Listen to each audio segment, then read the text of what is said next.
लेकिन जिस तरह से डोनाल्ड ट्रंप की तरफ से अभी जो नीतियां लागू की गई, ऑल्दो ये बात अलग है कि उसका विरोध अमेरिका में भी जमकर देखने को मिल रहा है, चाहे बात कांग्रेस हो या फिर वहां के लोग उस पर भी अलग अलग चर्चा कर रहे हैं। लेकिन स्वर्ण सिंह सर, अब बात तो यही हो जाती है कि अगर देश का कोई प्रतिनिधि, तो देश की नीतियां, विदेश नीतियां, अंदरूनी नीतियां, ये उस जो देश के प्रतिनिधि है उस पर आधारित रहती है, और जो अन्य देश है उनसे उनकी किस तरह की बॉन्डिंग रहेगी। अब ये मान के चलिए कि अगर डोनाल्ड ट्रंप के राष्ट्रपति रहते रहते अगर ये बात हो रही है कि भाई अब यूनिपोलर या बायपोलर वाली सिचुएशन नहीं है, सुपर पावर अमेरिका नहीं है, अब मल्टीपोलर रूप में जाना चाहिए, ये तो डोनाल्ड ट्रंप के लिए बहुत मुसीबत वाली बात होनी चाहिए। दूसरी बात सर, ये बात भी मुझे जरूर समझाइएगा कि अगर मल्टीपोलर की बात होती है तो क्या अमेरिका की ताकत कमजोर होगी, और ये दुनिया के लिए किस रूप में इंपैक्ट कर सकता है? देखिए, ये जो बहुध्रुवीयवाद की बार बार अभियान शुरू होता है जी, इतिहास में ये बार बार तब शुरू होता है जब अमेरिका का अंतर्राष्ट्रीय स्तर पर जो नेतृत्व है वो निरंकुश होता हुआ नजर आता है। सबसे पहले तो 50 के दशक में देखें, स्टालिन जब नेता थे सोवियत संघ के, तो वो उस वक्त दूसरे विश्व युद्ध के बाद अमेरिका का बहुत प्रभाव बढ़ रहा था, और स्टालिन कहते थे कि विश्व क्रांति करेंगे और पूंजीवाद को विश्व से हटा देंगे। जब खुर्शचेव उनके बाद आए तो उन्होंने पीसफुल कोएग्जिस्टेंस की बात शुरू की कि समाजवाद और पूंजीवाद दोनों कोएग्जिस्ट करेंगे, और समाजवाद में भी 3 अलग अलग केंद्र, क्यूबा भी रहेगा, चीन भी रहेगा, सोवियत संघ भी रहेगा जी। उस वक्त उसी तरह से चीन में माओ उस वक्त थर्ड वर्ल्ड की बात करते थे, भारत में नेहरू नॉन अलाइनमेंट की बात करते थे। हालांकि उस वक्त माओ के रिश्ते ना खुर्शचेव से ठीक थे, और बाद में भारत से भी, नेहरू से भी रिश्ता खराब हुए जी। फिर 90 के दशक में तत्कालीन जो बहस छिड़ी हुई है मल्टीपोलरिज्म, बहुध्रुवीयवाद को लेकर, वो 90 के दशक में फिर से शुरू होती है। भारत नॉन अलाइनमेंट से मल्टी अलाइनमेंट को पकड़ता है, और उस वक्त चीन अपना 1997 में फॉरेन पॉलिसी के जो बेसिक मौलिक सिद्धांत हैं उसको मल्टीपोलरिज्म अडॉप्ट करता है।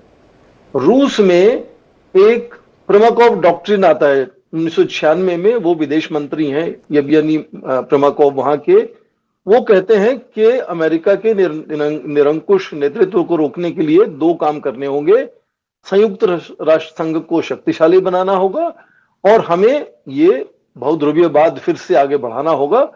तब से शुरुआत होती है ये रूस चीन भारत के त्रिकोणीय समीकरण की, बाद में वो शंघाई सहयोग संगठन का रूप लेता है, और उसके साथ साथ ब्रिक्स सामने आते हैं। तो आज भी ठीक उसी तरह से राष्ट्रपति ट्रंप का जो निरंकुश एक तरह से तरीका है काम करने का, जो सारे विश्व को प्रभाव में कर रहा है, उसके सामने ये तीनों देश फिर से आज वही बात करते हैं, और आज उनका आपस में तालमेल अच्छा है, आज उनका जो आर्थिक प्रभाव है वो अच्छा है।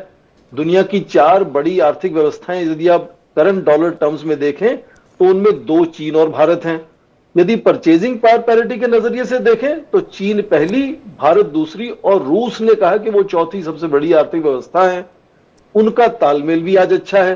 तो इसीलिए आज भारत में कुछ लोग ये बहुध्रुवीयवाद के नए युग की शुरुआत की बात करना शुरू हो गए जी सर। उसकी वजह यह है कि पहली बार भारत और चीन आपस में संबंधों को सामान्य बनाने की कोशिश कर रहे हैं। रूस और भारत हमेशा से जुड़े हुए हैं, रूस और चीन नो लिमिट्स पार्टनरशिप। लेकिन सर, आपने शुरुआत में अपने वक्तव्य में एक बात कही कि हमेशा तब मल्टीपोलर देशों की बात होती है जब अमेरिका का एक तरह से पूरी दुनिया में जो कनेक्शन है या फिर तालमेल है वो निरंकुश हो जाए।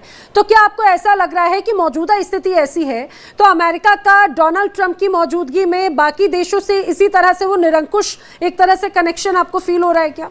मैं उसमें यही एक आखिरी बात जोड़ने की कोशिश कर रहा था कि आज जो अमेरिका के राष्ट्रपति का निरंकुश व्यवहार का एक कोशिश है, वो फर्क ये है कि जो जितने भी मापदंड, जितने भी मौलिक मूल्य, जितने भी संस्थान बनाए गए थे दूसरे विश्व युद्ध के बाद, जी जी जी, जो आधारभूत थे उनके अंतर्राष्ट्रीय नेतृत्व के, उनको तो वो नकारते हुए नजर आते हैं। और दूसरी तरफ रूस चीन भारत की जो आपस में समझ है, जो उनकी साख है, दूसरे देशों की ग्लोबल साउथ के साथ जुड़ने से जो अपेक्षाएं हैं इन तीनों से, वो हावी हुई नजर आती हैं। तो आज जब ये मल्टीपोलरिज्म की बात फिर से शुरू होती है तो अंतर्राष्ट्रीय ढांचे में रूस, चीन, भारत प्रभावी बनते नजर आते हैं, आपस में पास आते हुए नजर आते हैं, और अमेरिका जो है वो अपने दोस्त देशों से बहुत अहम हो जाता है सर, क्योंकि हर लिहाज से ये तो पूरी व्यवस्था बनी हुई है, शायद इसी वजह से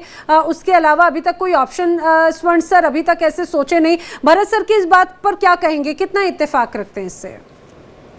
नहीं, मैं इनकी बात से इत्तेफाक रखता हूं कि अमेरिका का जो दबदबा है वो कहीं अचानक गायब होने वाला नहीं है, उसमें धीरे धीरे कमजोरी नजर आ रही है, दूसरे देश उभरते हुए नजर आ रहे हैं, वो बड़ी धीमी गति से बदलाव आ रहा है जी। एक डॉलर की बात है, हाँ पिछले कुछ दशकों में लगातार गिरावट हुई है। अब फॉरेन एक्सचेंज रिजर्व्स की जो बात कर रहे थे अभी वो अब करीब 55 या 56% फॉरेन एक्सचेंज रिजर्व डॉलर में है, बाकी दूसरे करेंसीज में आज देश रखते हैं फॉरेन एक्सचेंज रिजर्व को। हाँ, अंतर्राष्ट्रीय व्यापार अब भी 88% डॉलर में होता है, तो डॉलर धीरे धीरे धीरे धीरे कम हो रहा है और दूसरे लोग अपनी लोकल करेंसीज का इस्तेमाल करने की कोशिश कर रहे हैं। चीन उसमें सबसे ज्यादा कोशिश कर रहा है, भारत भी कोशिश कर रहा है, पर इससे पहले आप देखें अमेरिका के दोस्त और विकसित देश जो यूरोप के थे उन्होंने यूरो शुरू किया था, यूरो तो डॉलर को रिप्लेस नहीं कर पाया। तो मुझे नहीं लगता कि कोई ब्रिक्स करेंसी डॉलर को रिप्लेस करने वाली है। हाँ, बड़ी चिंता क्रिप्टो करेंसी से हो सकती है, वो अपने आप में बहुत ही नया एक तरीका है करेंसी के इस्तेमाल और सर क्रिप्टो करेंसी का इस्तेमाल आप ये देखिए, खुद डोनाल्ड ट्रंप से ज्यादा बेहतर तरीके से कौन उसको इस्तेमाल कर रहा होगा। पाकिस्तान में उनके दामाद तो पूरा इन्वेस्टमेंट ही क्रिप्टो करेंसी के अंतर्गत कर रहे हैं।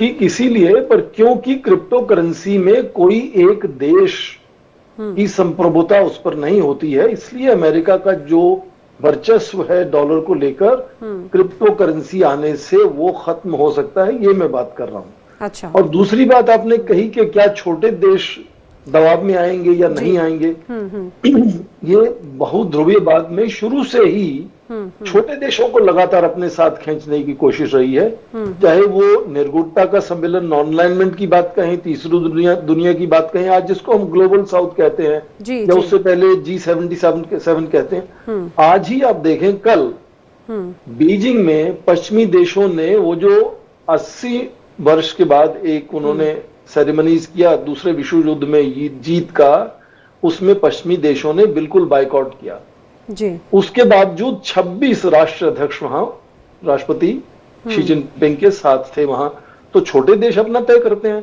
आप दक्षिण एशिया से ही देखें, मालदीव्स के राष्ट्रपति मोहम्मद मुइजू वहां थे, नेपाल के प्रधानमंत्री केपी शर्मा ओली वहां थे, पाकिस्तान से तो फील्ड मार्शल भी थे और प्रधानमंत्री भी वहां थे जी।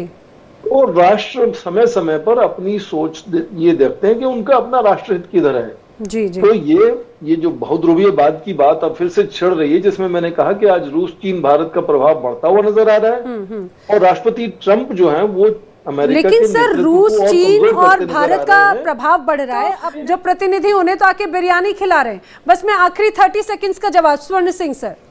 देखिए, जो यथार्थवाद की बात करते हैं उसके साथ साथ आप मौलिक अधिकारों की भी बात करते हैं, तो राष्ट्र की संप्रभुता भी होती है जी, और उसका दबदबा भी होता है, तो उनमें तालमेल बनता है। ऐसा नहीं कि चीन और भारत कौन कितना पैसा देगा उसी पर निर्भर होगा उनका अंतर्राष्ट्रीय स्तर पर प्रभाव या साख। नवंबर में आप देखेंगे कि क्लाइमेट समिट होने वाली है ब्राजील में। ब्राजील में भी 50% ट्रंप साहब ने टैरिफ लगाए हैं, तो ये मल्टीपोलरिज्म का अभियान जो चल रहा है ये यहाँ और जोर पकड़ेगा, आप देखेंगे। बिल्कुल। और ये लगातार बातचीत बढ़ेगी आगे तक, जब तक राष्ट्रपति ट्रंप अपने तरीकों में बदलाव नहीं लाएंगे, वो लगता नहीं लाने वाले हैं।